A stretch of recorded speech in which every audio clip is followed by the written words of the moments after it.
Thanks for watching. Don't forget to like the video. And don't forget to subscribe.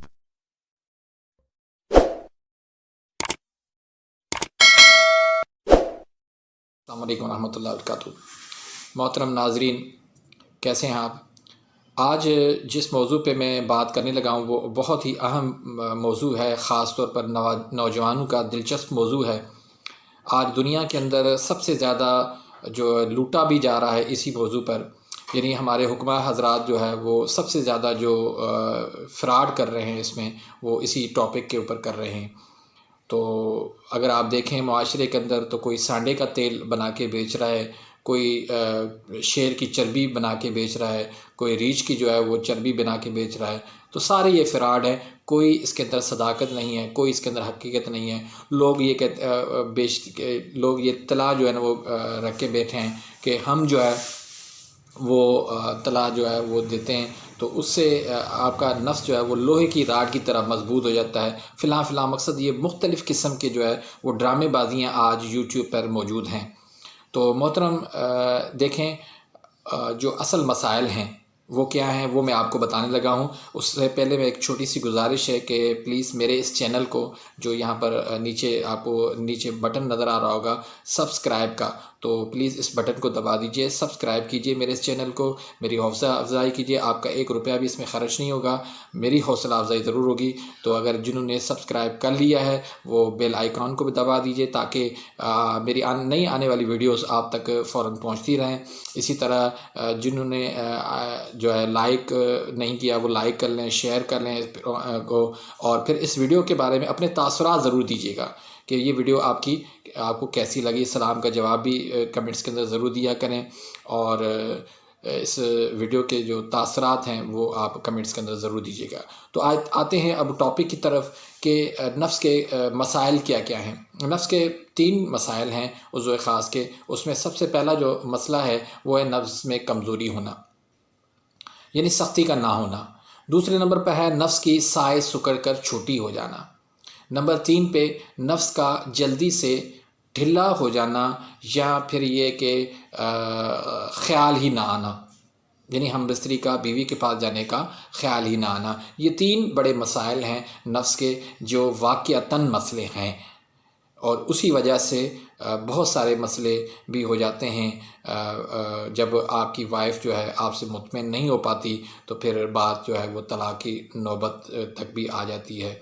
और बहुत सारे ऐसे नौजवान हैं जो सारी ज़िंदगी किसी को बताते नहीं हैं और शर्म के मारे, और फिर इसी में ही वो लाइफ अपनी गुजार देते हैं इसी कम्पल्सी की हालत के अंदर। तो मोहतरम कोई मसला नहीं है, आप के जो जायज़ मसले हैं वो ज़रूर अपने हकीम से आप शेयर करें और इनको मसलों को समझने की भी कोशिश करें। मेरे हुक्मा हज़रात से भी गुजारिश है कि वो उस मसले को समझें कि एक ही तला जो बना के वो आप सबको दे देते हैं हर मिजाज वाले को, तो उससे कुछ भी ज़र्रे बराबर का भी फ़ायदा नहीं होता और इसमें हिकमत जो है वो बदनाम होती है। तो मोहतरम नफ्स में कमज़ोरी होना, सख्ती ना होना, ये जो मसला है ये तकरीबन ज़्यादातर उन लोगों में आता है जिनके दिल के उज़लात जो हैं, यानी मस्कुलर टिश्यूज़ जो है वो वीक हो जाते हैं, तो उनके अंदर ये मसला आ जाता है। तो जब मस्कुलर टिश्यूज़ के अंदर जब कमज़ोरी आ जाती है तो आपका काम है कि एक हकीम का काम है कि मस्कुलर टिश्यूज़ के अंदर वो हरकत पैदा की जाए, हरारत पैदा की जाए। वो कैसे पैदा की जाएगी? उसमें जो है आप जो है ना एसिड वाली ग़िज़ाएँ दें, खुश्क ग़िज़ाएँ दें, उससे जो है वो दिल मज़बूत होगा, दिल के उज़लात मज़बूत होंगे। जब उज़लात के अंदर हरकत आएगी, उज़लात के अंदर जब गर्मी आएगी तो नफ्स के अंदर भी सख्ती आ जाएगी, उसकी सारी कमज़ोरी वो दूर हो जाएगी। फिर दूसरे नंबर पर है नफ्स की साइज़ सुकड़ के छोटी हो जाना। ये मसला तब आता है जब दिल जो है मस्कुलर टिश्यूज़ जो हैं उसके अंदर सुकेड़ हो जाती है, यानी दिल जो है अपनी लिमिट से ज़्यादा वो एसिड पैदा करता है, सौदा ज़्यादा बनाता है। जब सौदा की जिस्म के अंदर कसरत हो जाती है, जिस्म के अंदर खुश्की हो जाती है, तो खुश्की से वो चीज़ें सुकड़ कर वो छोटी हो जाती हैं। हमेशा चीज़ें सुकड़ती खुश्की के अंदर हैं और बढ़ती जो है फूलती जो है वो गर्मी के अंदर है। تو جب سکیڑ آ جائے چیزوں کے اندر، جب نفس کے اندر سکیڑ آ جائے، کمزوری آ جائے، سکڑ کے سائز چھوٹی ہو جائے، تو اس کا حل یہ ہے کہ اس کو گرمی آپ دیں، یعنی وہ غذائیں دیں آپ جس سے لیور کے اندر گرمی پیدا ہو، لیور کے اندر حرکت پیدا ہو، لیور کے اندر تیزی ہو۔ جب لیور کے اندر تیزی آ جائے گی تو ساری سکیڑ جو ہے وہ ختم ہو جائے گی، ساری شریانیں جو ہے وہ کھل جائیں گی، نفس جو ہے اپنی اصلی حالت کے اندر آ جائے گا۔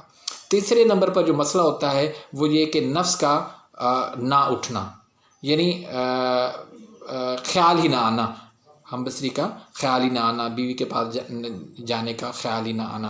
تو یہ مسئلہ تب ہوتا ہے جب جگر پہ گرمی بڑھ جاتی ہے، یعنی کہ جب ایپیتھیلیل ٹیشوز کے اندر تیزی آ جاتی ہے، نروس سسٹم کمزور ہو جاتا ہے، تب یہ مسئلہ پیدا ہوتا ہے۔ تو اس کے لیے کیا کرنا چاہیے کہ گرم چیزیں آپ بند کر دیں، اور ٹھنڈی چیزیں جو نروس سسٹم کو فائدہ دینے والی ہیں، دماغ کو فائدہ دینے والی ہیں، جیسے بادام ہوگا، پستہ ہو گیا، اور جو ہے وہ جوس ہو گئے، تو اسی طرح سے کدو ہو گیا، توری ہو گئی، بھنڈی ہو گئی، اس طرح کی جو ٹھنڈی چیزیں ہیں، کسٹر ہو گیا، ساگو دانہ ہو گیا، تو یہ چیزیں آپ ان کو کھلائیں، تو انشاءاللہ اس سے یہ کہ نروس سسٹم تیز ہو جائے گا، اور جو خیال کی جو کمی ہے، ہم بصری کی جو خیال نہیں آتا اس کی جو کمی ہے وہ بھی دور ہو جائے گی۔ تو یہ 3 مسئلے ہیں، ان تینوں کا علاج الگ الگ ہے۔ پہلے تو ہمیں سمجھنا چاہیے نا کہ مسئلہ کہاں پر ہے، جب ہم مسئلے کو سمجھیں گے تبھی اس کا علاج کر سکیں گے۔ ایسا نہیں ہے بالکل، لوگ مجھ سے بھی مانگتے ہیں کہ آپ ہمیں اطلاع بتا دیں تاکہ ہمارے جو کمزور، نہیں بھائی ایسا نہیں علاج ہوتا، یہ علاج کا طریقہ بالکل غلط ہے۔ اس میں بہت سارے جو مسئلے میں نے آپ کو بتا دیں، ہر بندے کا الگ مزاج ہے، ہر بندے کا الگ مسئلہ ہے، تو ہر مسئلے کا جو ہے وہ علاج بھی الگ ہوگا۔ تو اس لیے ایسے جو ہے نا فراڈ سے آپ بچیں، اپنا جو ہے علاج درست طریقے سے کروائیں، جہاں مسئلہ ہو اس مسئلے کو حل کیا جائے۔ اس کا مسئلہ حل کیسے حل ہوگا؟ اس کا طریقہ کار یہ ہے کہ ایک اچھا طبیب جو ہے آپ کی نبض دیکھے گا، نبض سے آپ کا بتا دے گا کہ آپ کے مسکولر ٹیشوز کے اندر مسئلہ ہے، آپ کے ایپیتھیلیل ٹیشوز کے اندر مسئلہ ہے، یا آپ کے نروس ٹیشوز کے اندر مسئلہ ہے۔ جس میں جو مسئلہ ہے وہ مسئلے کو دور کرے۔ دوسرا طریقہ یہ ہے کہ جس طرح میں کرتا ہوں کہ واٹس ایپ پہ آپ لوگ جو ہے نا مجھے اپنے صبح نہار منہ یورین کی جو ہے پیشاب کا، چھوٹے پیشاب کی جو ہے نا، آپ کسی سفید بوتل کے اندر، جار کے اندر آپ اس کی پک بنا کے مجھے بھیج دیں۔ اس یورین کے کلر سے میں آپ کو بتاؤں گا کہ آپ کے اندر کیا کیا مسئلے ہیں اور کہاں مسئلہ ہے، پھر میں آپ کو اس کا علاج بھی بتاؤں گا۔ اپنی دعاؤں میں یاد رکھیے گا، اس ویڈیو کے بارے میں مجھے ضرور اپنے تاثرات دیجیے گا، اپنی دعاؤں میں یاد رکھیے گا۔ اللہ حافظ۔